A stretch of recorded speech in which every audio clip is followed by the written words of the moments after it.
right, all you streetlight crusaders, and I guess a couple of you wrestling fans out there tonight, welcome back to the Tuesday Night Special. And now it's time for us to talk about what happened during this week's edition of Monday Night Raw from Des Moines, Iowa, home of the former Universal Studios of Orlando, Florida's champion and a Grand Slam champion this decade in his own right, Seth Rollins. Now, granted, we don't have the Seth Metal theme song to play in the background while we beat our chests like he does, but hey, this will do for now. But besides that, folks, and speaking of Seth Metal, Monday Night Raw would kick off with none other than Des Moines' own Seth Rollins, along with the AOP, talking about how everybody told him that he was the future, that he was the next big thing, almost like Brock Lesnar after he mentioned that he beat him twice, and then would say that somewhere along the way, around Hell in a Cell if you want me to be completely honest, things changed. The people turned against them. They believed Kevin Owens. They fulfilled a self-fulfilling prophecy. Now Seth Rollins says that he's a visionary and that he's going to take people kicking and screaming into the next decade, into his future. And if they don't decide to go along with him, then he will have AOP enforce his will upon them. Yeah. Sounding a little bit like Baron Corbin now, aren't we?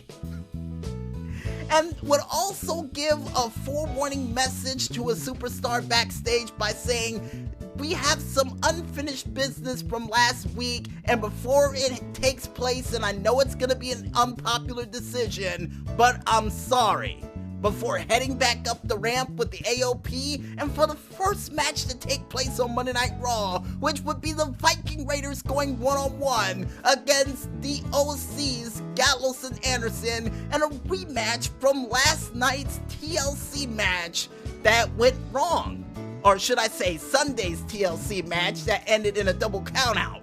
And during this match, action would go back and forth and they would pick up where they left off after that double count out loss that took place at TLC, but would turn things up a little bit more than what they did at TLC. Because the Viking Raiders would do an assisted power slam to Carl Anderson for a near fall, and you would even see Carl Anderson once again break out his double A spine buster during this match for a near fall.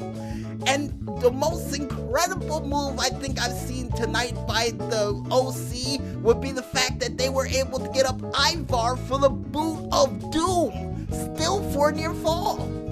But unfortunately for the Viking Raiders, this match will come to an end when Ivar decided to be like Bam Bam Bigelow and go for a moonsault from the top rope, or more or less a Vader salt like Vader, only for Gallows to move Anderson out of the way, for them to take out Erick on the rope, and then to do the makeshift Magic Killer, probably the biggest one they've done since they've got here, to beat the Viking Raiders on,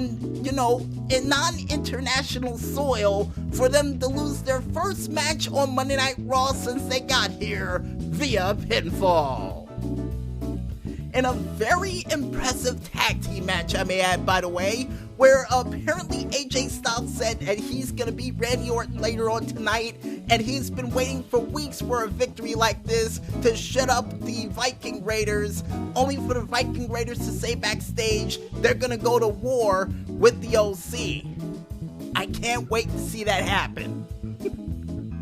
And the next match to take place on Monday Night Raw would be none other than Erick Rowan going one-on-one against a local competitor, or someone I would like to call the quote Mad Max, the man with no name, who decided to wear, I think, one of those flannel skirts and red pants, sort of reminding me of one of the creative characters I made back in the day, but I digress, because this guy would come up with a good battle plan by actually going underneath the ring to avoid Erick Rowan, only for him to get curious by that cage that Erick Rowan brought to ringside. And for some strange reason, people who haven't hasn't learned yet not to touch it, he touched it and would suffer the wrath of Erick Rowan only because, almost like one of those scary movies in the woods, he would trip up on the ground, get a running crossbody, and then not once but twice would receive the iron claw of Erick Rowan, slamming him into the mat for Erick Rowan to win this quote-unquote match via pinfall. See, I don't get it. Everybody's trying to figure out what's inside that cage, and one of the announcers would come up with a good idea by saying, why don't you have a King court with Erick Rowan to try to figure out? And King would say, nope. I do not blame that man. I really, really don't. And the next thing to take place on Monday Night Raw, and I think I may be a little bit out of order when I say this, folks, would be none other than Liv Morgan actually on screen saying that she was the way that everybody else wants her to be, but now it's going to be the person that she wants to be by destroying herself to become her true self. Why do I got a feeling she's gonna end up like Harley Quinn or a member of the Firefly Funhouse by her debut? Even though she's on Monday Night Raw, you know, Bray Wyatt's influence spreads far. Trust me. And speaking of self-destruction in their own way, the next thing to take place on Monday Night Raw would be Bobby Lashley and Lana basking in the glory of destroying Rusev Day once and for all. And then Bobby Lashley, by a written line by Lana, would say for them to be the best power couple in WWE by marrying her. And for her to say, oh, I'm so happy, Bobby, it's just like how I told you to say it. And for them to officially get married, and chances are the wedding to take place neither next week or the week after next. You know, because I do believe Rusev's birthday is actually on Christmas. So to put more salt in the wounds, they're going to most likely do it on Christmas Eve or on the day before Christmas Eve. Either way, they're going to try to further embarrass Rusev, only for them to all end up in handcuffs some way, shape, or form. Don't care either way, but I got a feeling that's how it's going to play out. And the next match to take place on Monday Night Raw, besides a wedding that's going to end up in shambles like all of them on WWE television does, is between none other than Akira Tozawa going one-on-one with the 24/7 champion himself, RTruth, in a gauntlet match. And RTruth said that he looks to become the 24/7, 7-Eleven, 747 European champion all the way through till WrestleMania, and would point up to a sign that's not up there yet because it's not Royal Rumble season just yet.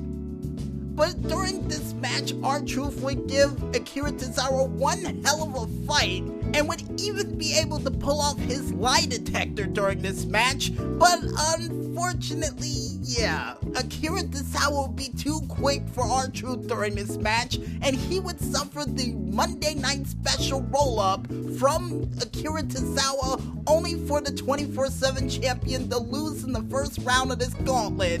for Ricochet to get his chance at Akira Tozawa. Now, I'm surprised when Akira pinned RTruth, he didn't get the 24/7 championship, but it was an official 24/7 championship match, which still doesn't make any sense to me. But to move on from that, Ricochet and Akira would throw both high-octane, high-offense maneuvers at each other, including Ricochet doing a modified backbreaker press slam to Akira Tozawa. I'm still confused about what the name of the move is, only for Akira Tozawa to strike back with a makeshift deadlift German suplex, and for the match to come to an end that again from out of nowhere, with Ricochet hitting a recoil from out of nowhere to eliminate Akira Tozawa. Then the next man, who was a former United States champion in his own right, Matt Hardy, to step up to the plate. And during this match, besides beating the living daylights flag tag out of him by screaming delete, delete, delete every single time he did, which means he may be broken once again, but not broken enough to beat Ricochet, because Ricochet would counter a twist of fate directly into a pinfall, only for Ricochet to win this match and to move on to the next opponent during this said contest, which would be none other than Humberto Carrillo. And during this match, with just a little bit of gas left in the tank, Ricochet would try to turn things up to an 11, only to realize how good Humberto Carrillo got during his 1 year here by him not only being able to do a springboard drop kick to the back of one Ricochet during this contest, but for Ricochet to actually counter one of his moves into a running cross body to the outside of the ring, and for Humberto Carrillo to counteract with a step-up enziguri and his poison rana that Ricochet would counter by landing on his feet, and to receive a bicycle kick to the face of Humberto for a near fall. But ultimately, this match would end in the most beautiful S.A. Rios moonsault I would see today, for Humberto Carrillo to pull off that S.A. Rios moonsault and to pin the former United States champion to move on to his final challenge, which would be none other than El Idolo himself, Andrade Cien Almas. And during this match, if you can even call it that, which saw Zelina Vega during the entire match he had with Ricochet up on the ramp, waiting for an unsuspecting Humberto Carrillo to try to wait for Andrade, only for him to get attacked by behind, for him to get thrown into the barricade, and even for Humberto Carrillo to receive the hammerlock DDT on a concrete floor, for him to just stare up at the lights and for medical staff to come out and take him away on the stretcher. But Rey Mysterio would try to come out to try to help him, only for Seth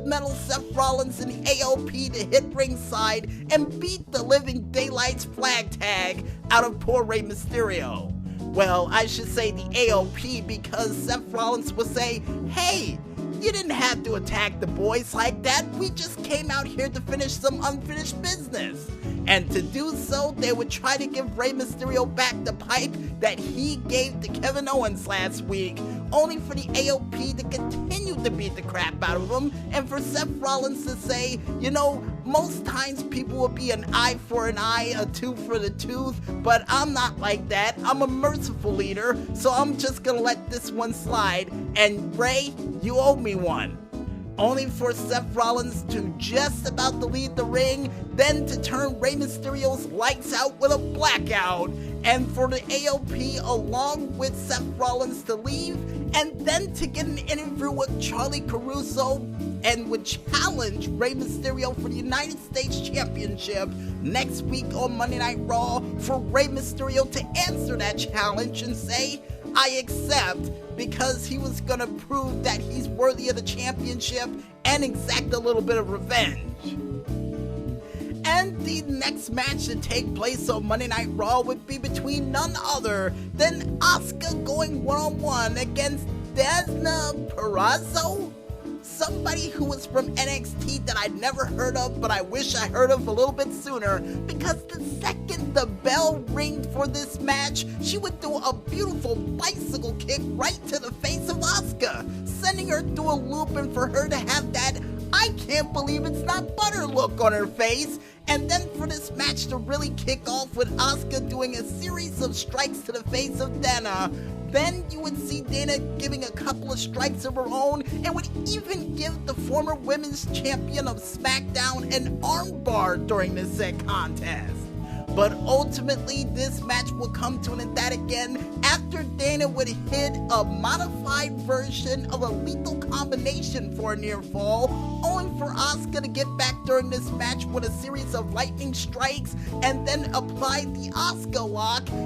shutting down this comeback story of a lifetime from this NXT startup, for Asuka to win this match via submission.